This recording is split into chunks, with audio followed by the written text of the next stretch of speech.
Thank you for joining us this evening. I want to warmly welcome you all to the final evening session of our mission this week, which will conclude tomorrow morning. And I've realized that when I spoke 2 nights ago, I didn't actually introduce myself. I'm kind of famous for my cold opens, but my name is Brother Nathan. I've been with the Oblates of the Virgin Mary for several years now. I'm starting my last year of studies in theology.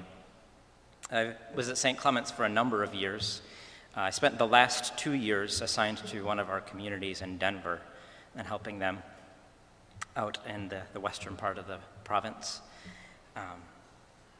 But before that, in 2016 and 17, I'd also done a year of pastoral work here at St. Clement's and did a lot of work with the Adoration Society. It's something that holds a lot of meaning for me, something that I feel very passionate about is promoting adoration of the Blessed Sacrament. In addition to study of Scripture and catechesis, I have a great love for recommending adoration and helping others to find the Lord in prayer before the Blessed Sacrament. So over the last 2 evenings, we've talked about adoration and started with more or less the what of adoration. And last night, Brother Leland talked about making a holy hour, more or less the how of how we can make time of adoration. And this evening, I'll be more or less speaking about why. What are the effects of adoration?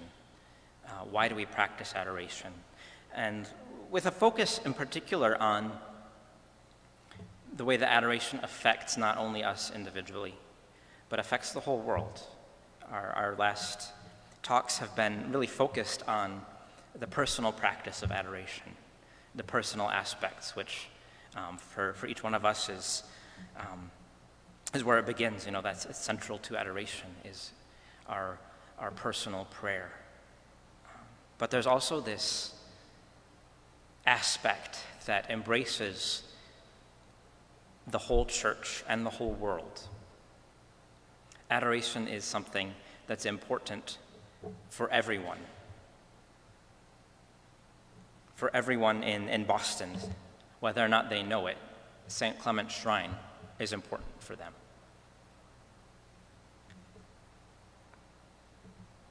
In reflecting on the Eucharist once again, which I spoke about on Wednesday evening,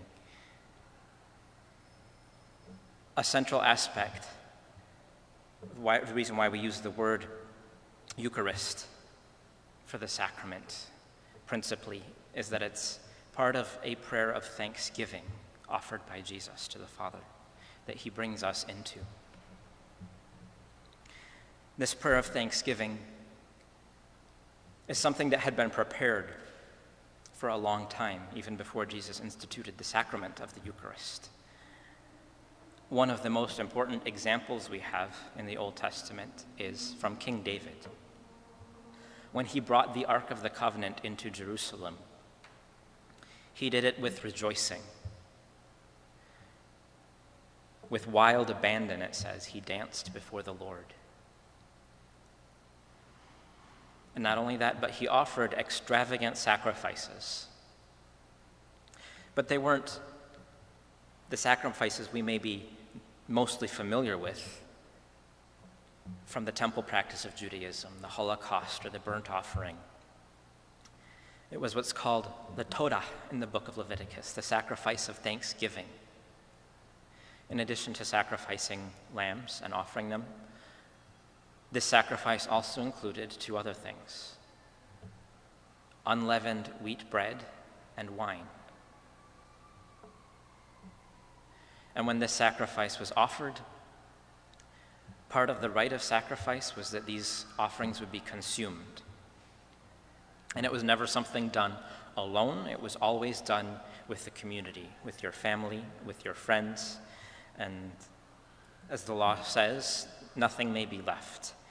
If you can't eat all of it, you go out into the streets, you find the poor, and you share it with them to ensure that everything is consumed.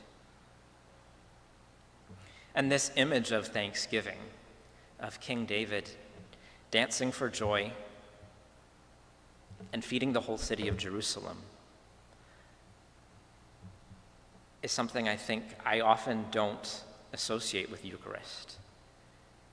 It's a kind of thanksgiving and a kind of joy that doesn't always come to my mind. But this is something so important in preparing for what Jesus did at the Last Supper. I think often when we talk about the Last Supper, what's emphasized is what's different about it. That what Jesus did didn't have a precedent in the Passover sacrifice. But it was not without precedent to offer unleavened wheat bread and wine as a sacrifice of thanksgiving. So this would have been on the minds, maybe even foremost in the minds of his disciples, of the first members of the church, who continued to offer this sacrifice of thanksgiving weekly and even daily after the resurrection. So much so that the name of it, what they called this meal, was Eucharistia, thanksgiving.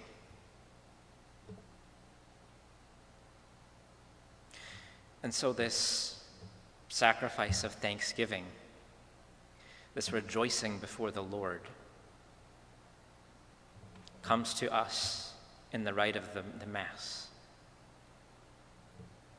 which the Catechism of the Catholic Church, taking the language from the Second Vatican Council, calls the source and the summit of our life as Christians.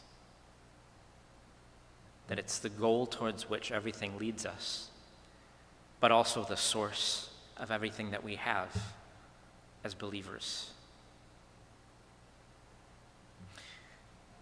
And so this thanksgiving, this sacrifice of praise, this communal experience of being fed by the Lord, is the center of our lives as Christians, the source of who we are as Christians. And adoration extends this thanksgiving, extends the worship of Jesus in the Eucharist beyond the rite of the Mass,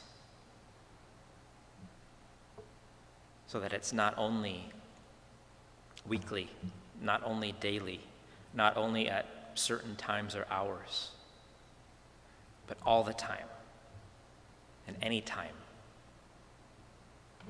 that we're able to approach the Lord, to worship him in his holy presence in the Eucharist.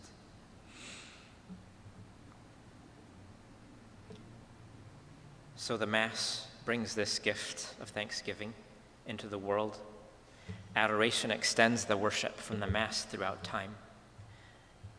And our whole life extends the gifts that we receive in the Eucharist and in adoration throughout the whole world. And it becomes our mission then to take those gifts out to the world. Once again, the Second Vatican Council did so much to expound and develop our understanding of the universal call to holiness, the first vocation that each one of us has by our baptism, is the call to be with the Lord, to be holy, to be a friend of God, to experience communion with him.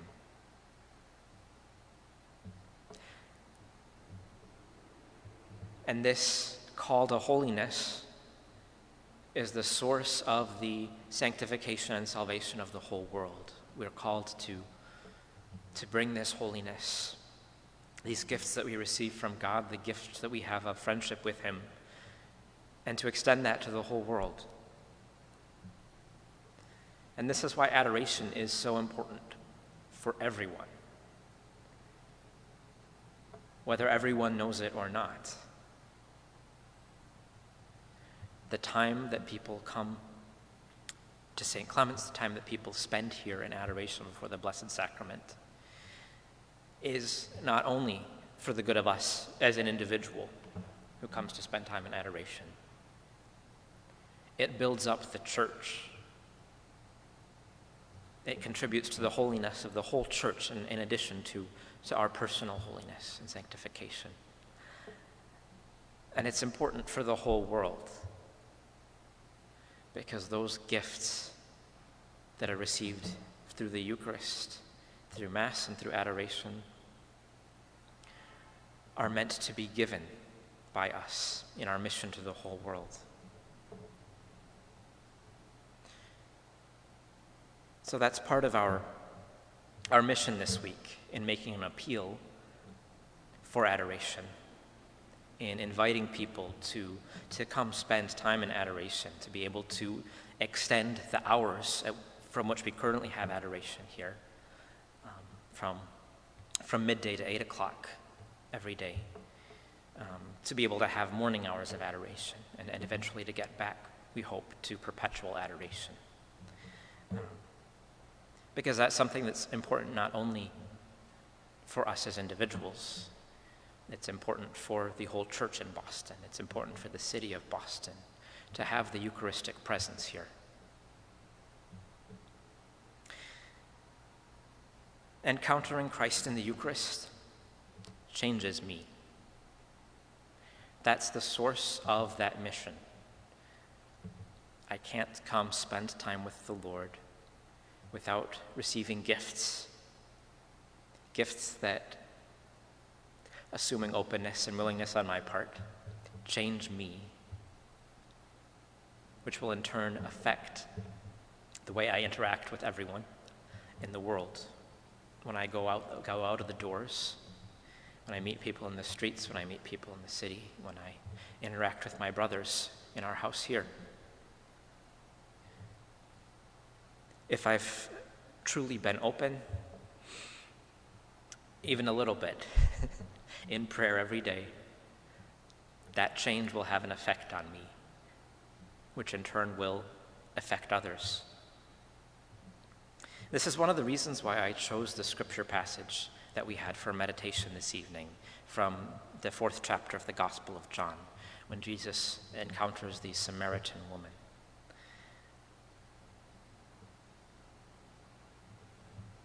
In my mind, this is perhaps the archetypal passage in the Gospel of John about someone having an encounter with Jesus that changes them, changes this woman, has an immediate effect on her life, and has an immediate effect on the lives of others, when at the end of this passage, she goes and shares with the whole town what she's experienced with Jesus. She doesn't start being open to him. The beginning of their exchange is quite dismissive when she basically says, "Why are you even speaking to me? Our people have nothing to do with each other."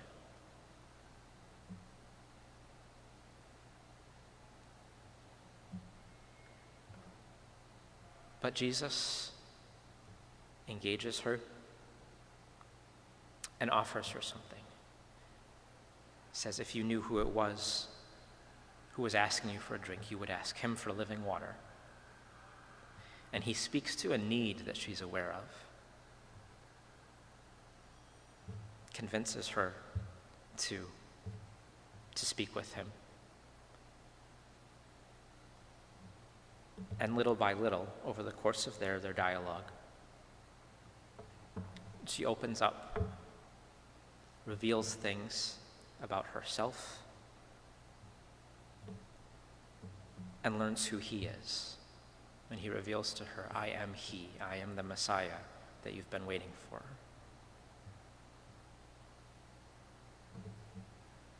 So by the end of this encounter, the change that's happened in her leads her to leave aside what she was doing. It says she left her water jug and hurried back to the town to tell others about who she had discovered. And it says that many people came out to speak to Jesus. First because they believed her, and then because they believed him and believed in him. So this unknown, unnamed woman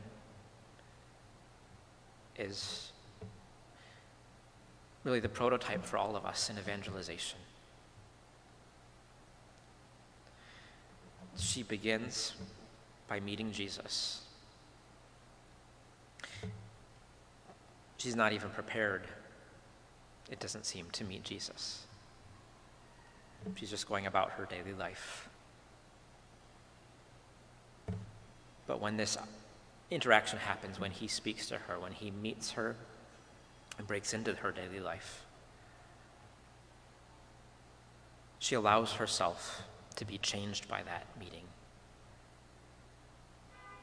She allows herself to receive the gift that he wants to give her, the living water, and then shares that freely.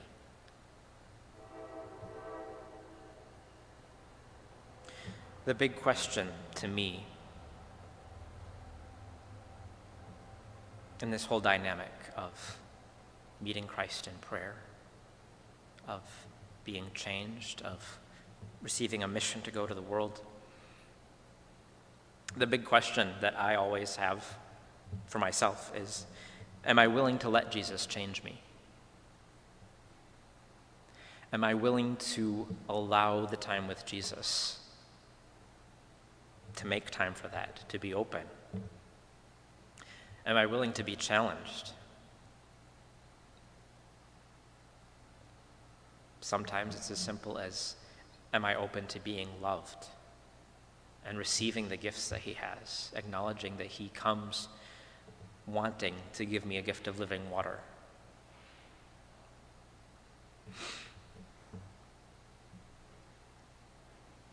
Because if I am truly open and willing to receive that gift, to receive that life, it will change me. And I won't keep that to myself. The joy that the Lord gives is something we can't keep to ourselves. In some ways, it's meant for others as much as it's meant for us. So that's something I won't be able to help sharing when I experience that.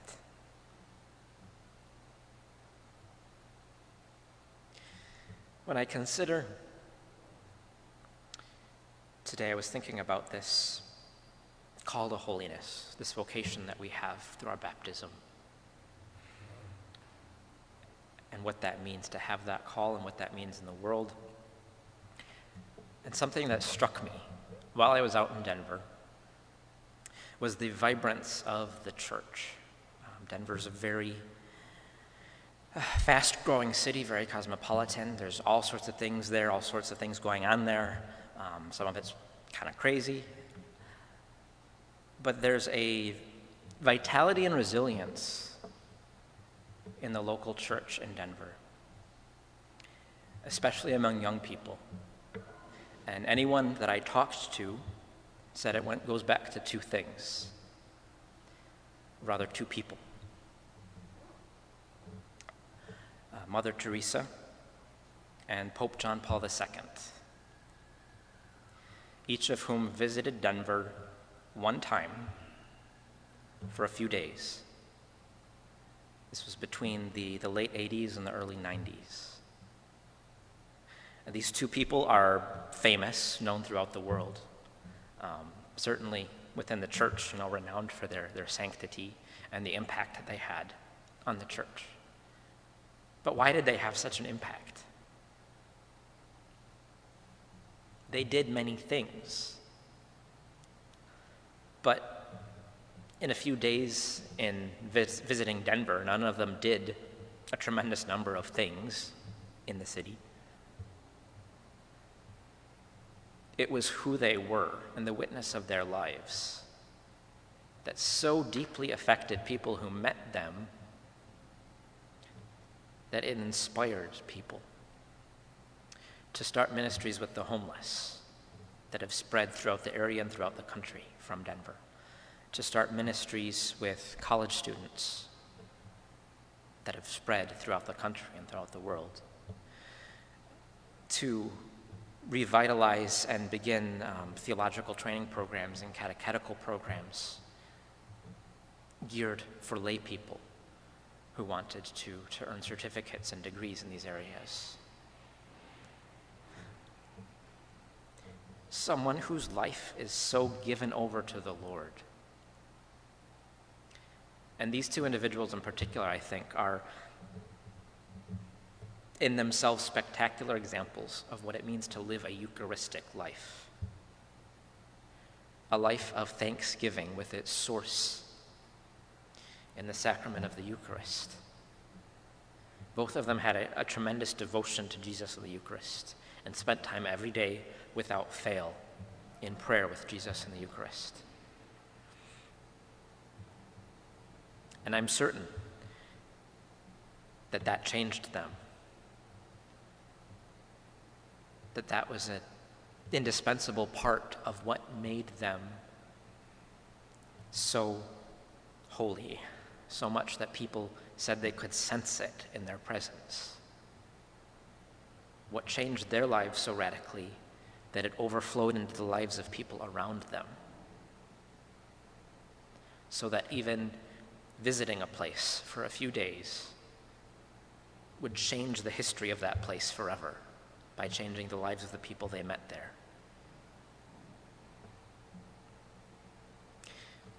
So that's what I think of now and have in mind when I think of what it means to live a Eucharistic life. These two saints from our time who changed the world so radically, starting with their commitment to Jesus in the Eucharist. And that's something that I desire greatly for myself and also for others, that I desire that everyone would be given the invitation to have that as part of their life, to experience that joy and wholeness that comes from encountering Jesus in the Eucharist. So from the examples of these two saints, St. John Paul II, St. Teresa, one of the things that I take from that is the fruit that was born by their perseverance in adoration, in prayer with the Blessed Sacrament, in receiving communion on a daily basis. That perseverance over the course of their lives bore so much fruit. And so that's something that I encourage you to reflect on. To ask the Lord in prayer, how is it that I am being called to bear fruit? What is it that you are inviting me to that is going to change me? That is going to give me joy? That is going to incorporate me more deeply into your prayer of thanksgiving, Jesus, and to bear fruit for you?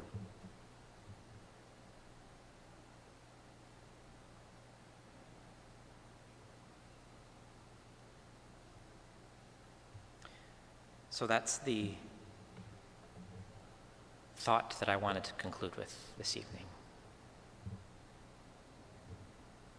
Jesus is inviting me to an encounter with him in the Eucharist. Through receiving the Eucharist, through adoring him in the Eucharist, that encounter will change me if I allow it. And that change is going to overflow into my whole life.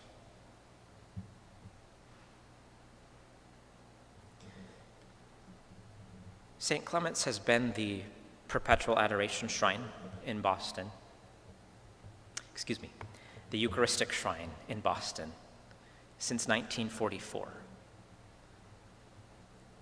So it was established many, many years ago as a shrine for adoration of the Eucharist. And it began with first religious sisters who practiced adoration. it was opened up to a nocturnal adoration society of laymen who would come after hours at night for adoration. And then more generally to the public also. There were times where this was let go a bit, decreased, but there have been times when it was really revitalized. One of them was when the Oblates of the Virgin Mary first arrived here at St. Clement's. In the beginning, it was just adoration with seminarians. Then about 30 years ago, it became more available to the public, and we were at a point where we were able to make the shrine more accessible and invite more people to come for daily adoration and have adoration during daytime hours. About 15 years ago, there was a man who was part of a young adult group here named Tim, who was, I don't even know how to describe him. He is one of the most energetic people I've ever met. Another example of natural charisma and talents,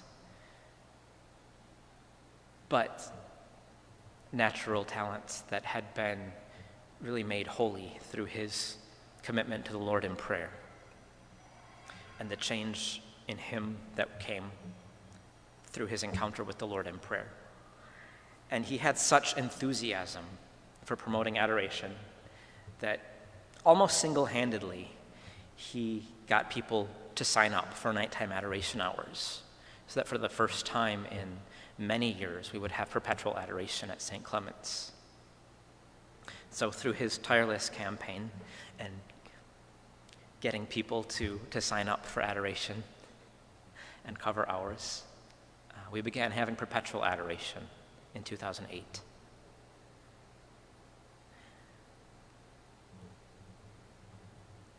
This last year was a very difficult year in a lot of respects, with lockdowns, with fear, with the unknown of the pandemic that we experienced.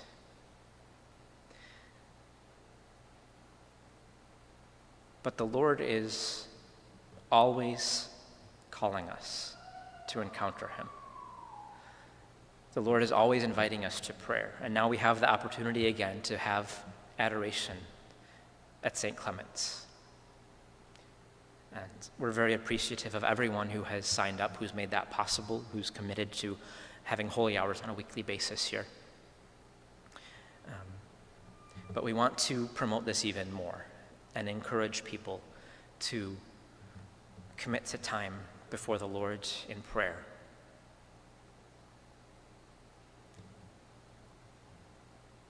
It's something I want for people because it's going to be good for them. Because I want them to experience what I experience in encountering the Lord. I want it for the local church here in the Archdiocese of Boston, because it's something that's so necessary to support the growth of the church here and the life of the church locally.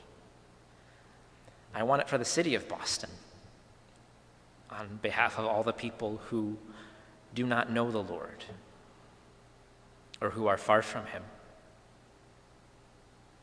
I want that opportunity for them to experience the overabundance of graces that we receive through encountering the Lord in the Eucharist.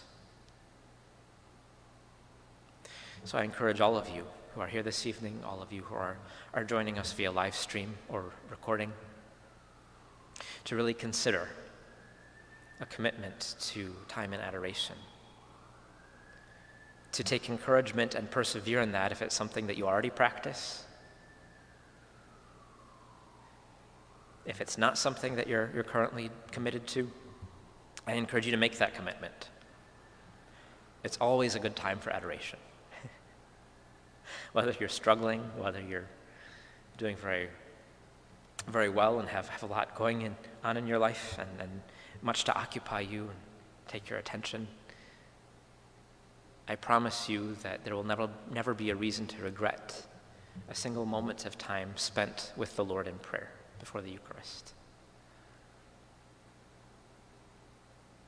Tomorrow morning, we will have our conclusion at 9 o'clock in the morning. Brother Leland will speak a little bit about some of the practical aspects of adoration once again, adoration here at St. Clement's, and what we can do to continue to build up the Adoration Society here. So I invite all of you to join us tomorrow at 9 o'clock. We will once again have a presentation by Brother Leland. We will have some time for adoration and prayer as well again. We will also have our regularly scheduled time for confessions and Mass at 11 o'clock. So I invite you to join us for that. And especially this weekend is a first Saturday. And so to take advantage of the many graces that Our Lady makes available on the first Saturday with devotions. So I hope to have you all here tomorrow to join us and continue to grow in our love for Jesus and the Eucharist, to nurture that love and persevere in accompanying him in his offering of thanksgiving. Thank you.